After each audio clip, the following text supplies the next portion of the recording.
as you go to a 9 to 5 every day, and as you do sort of the same routine, time just really starts clipping by. And so I've just always sort of trying to figure out a different way, like, okay, how can I have like a lifestyle rather than just, a job?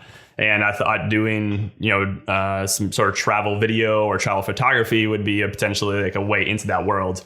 And so I recruited my buddy who had never shot video before. I had really never shot video before. I'd just done, some funny music videos with my brothers and sisters. And, we just started learning, and we saved up as much money as we could in 6 months working in New York. I lived in a shoebox basically, with 2 other roommates. And, we saved up enough money to buy plane tickets to India, and we just traveled around the country, or the world, I guess, where we went to 12 countries in about 10 months. And our goal was to make a short documentary about a fascinating person every week. And so we would stay in, $2 hostels. We'd find people as we went. We'd just meet people, try to find inspirational people. And that was our documentary series, Humanity. We did a version of that project for about 3 years. But out of that, we started getting commercial clients. And so we decided, like, well, this is sort of 2 different things. One is our documentary travel series, and the other one is, a commercial business. So we sort of split them up into 2.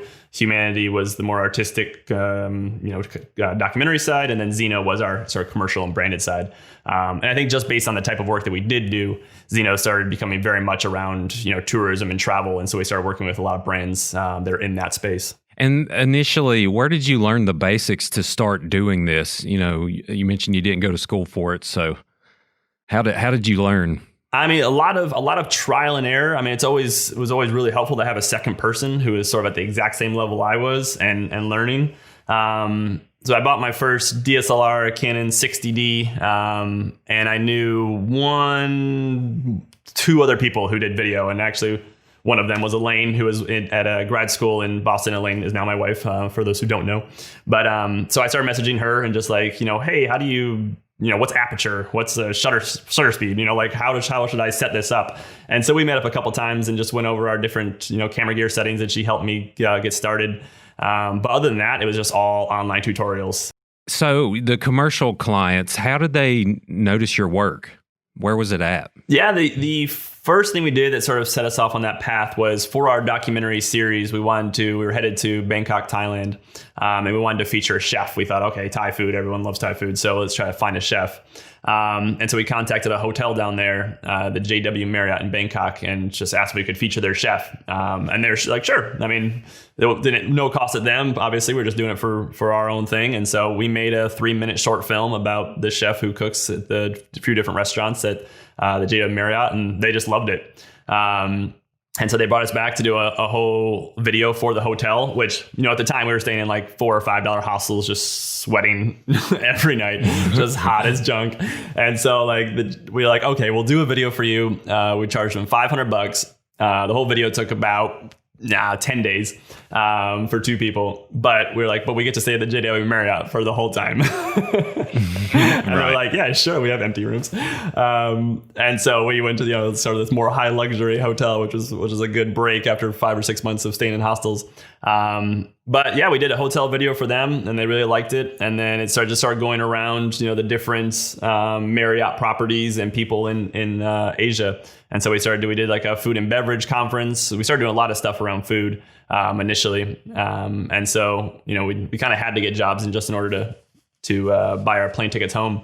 How did you start to build models on knowing what the cost is, how much it costs to make one of these videos? I still am never quite sure, because there are some things where I'm like, okay, I'm at this point now where I can charge this budget. And then you put that out there and people are like, oh, whoa, this is way more expensive than we thought it would be. But at the same time, I've had that exact same experience where like, oh, great. Yeah, for sure. Let's do it. Like, I'm like, I should have asked for more. And it's constantly like that, especially when we started. I mean, we did, that $500 hotel video that I'm not sure how many man hours we put into it, but we couldn't have been making, much higher than minimum wage between the 2 of us. Now it's, now that I do more for hire work, such as, being a DP or an editor or a director, there's sort of set rates in different industries, depending on what that is. And so you can kind of use those numbers to gauge, what you charge. But it's still to this day, it's hard. I think a lot of people, I mean, again, like right now I'm being a little coy about it too, because no one really wants to talk exactly about like the hard numbers, right? I'm from West Virginia. I moved here when I was 5. So it's mostly, what I knew growing up. But Elaine, she's got generations and generations of family here. So we always were sort of pulled back to West Virginia in a lot of ways. And so when there's tons of people coming in and telling the story of the opioid crisis in West Virginia, and doing it in a very sort of parachute way, we thought there is a way to make a deeper, more impactful film.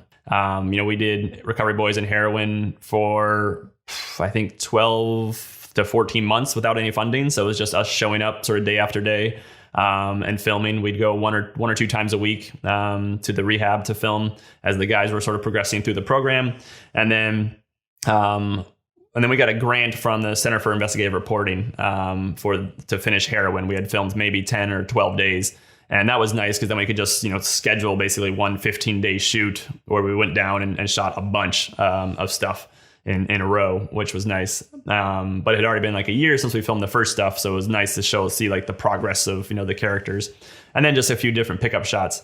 So it was at that time, and still to this day, I do a lot of my own personal work. I do documentary work. I get hired to DP, but I also do commercial work as well. Do you turn jobs down, or do you have a certain number of jobs that you'll take to not burn yourself out? For me, I try to, 2 decent sized commercial projects a month is what I try to stick around. How do you approach that? I work from home, and so the overhead is very, very, very, very small for my company and just sort of my lifestyle. And so I have sort of that flexibility and luxury, which I'm not exactly sure is a flexibility or luxury that I actually prefer. I'm sort of actually thinking about that right now.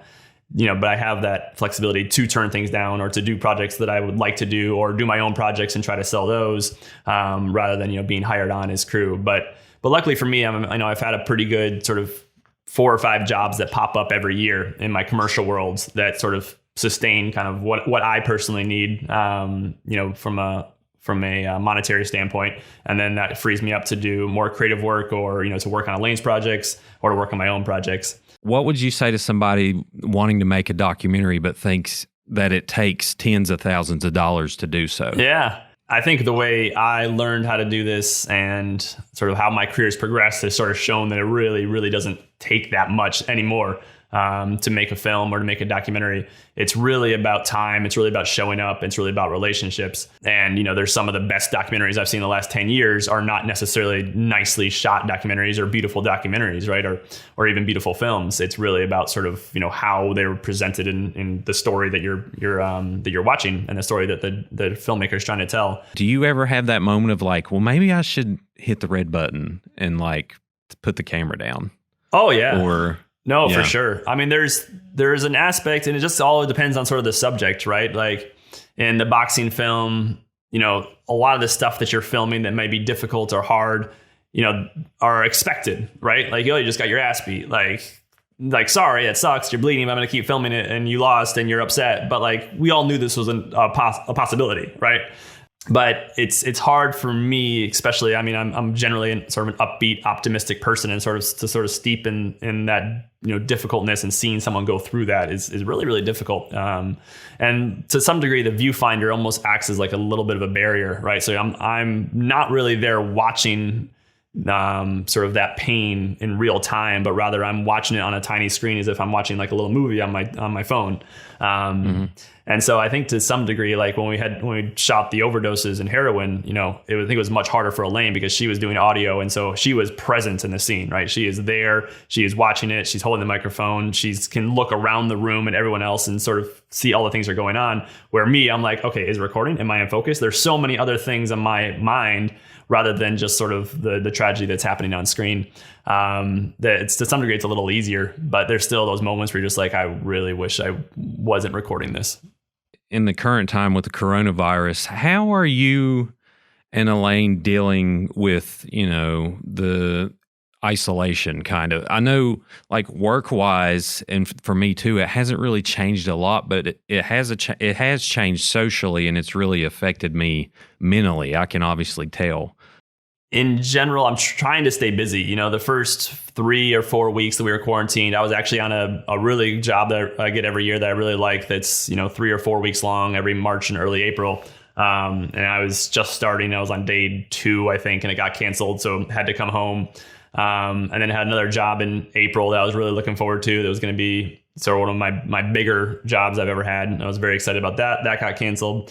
And, ever since then, I started a comedic web series with some friends, and that has really helped because, just staying busy, right? Having like ideas percolate, having people to talk to about those ideas, being able to go out and shoot different things and create something, and then obviously having all the time to edit it. It's really helped my mental stability, is just to have a project, have a goal, and try to do a little bit of that every day, and have days that you dedicate specifically for that. Episode 2 of the series was working from home, where I try to motivate myself to really get to work, and then open my calendar and realize there's nothing on it for 5 months, which is true, all based on very true stories. Right. Yeah. So then, once we sort of had those first 2 ideas, and I shot episode 2, Elaine helped me do that, and had that one finished. We're like, oh, this is actually kind of funny. Like, let's go and do the other ideas we had. So you didn't write all the scripts at once. These just come up one at a time, and you I'm imagining when you write it, you think of, how can I shoot this by myself if I have to? Right, exactly. No, it is, and it helps. I mean, obviously, it helps a lot to have Elaine as my wife, so that she's can help me shoot. Some took an hour to shoot, an hour to edit, and some took 10 hours to shoot and a whole day to edit or more. And so it's just trying to figure out, like, what do we have time for? And, there's a couple ideas I really, really like, but I'm just like, ooh, like the production of this would take so much time that I have to you got to build up to that and, gather some forces to help you out. What all collaborators have been working on it with you? Principal team is Tisha and I. We sort of work on or do something in almost every episode.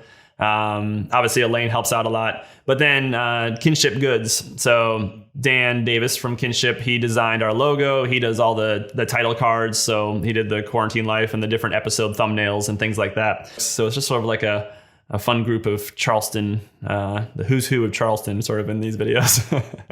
Right. People can watch It's Quarantine Life. How do they find the episodes? Yeah, so we are on YouTube and Facebook, and actually started doing a Vimeo channel as well. But the production company, which we just sort of came up with right before we started putting the episodes up. So if you just search for Hot Contents, you'll find it.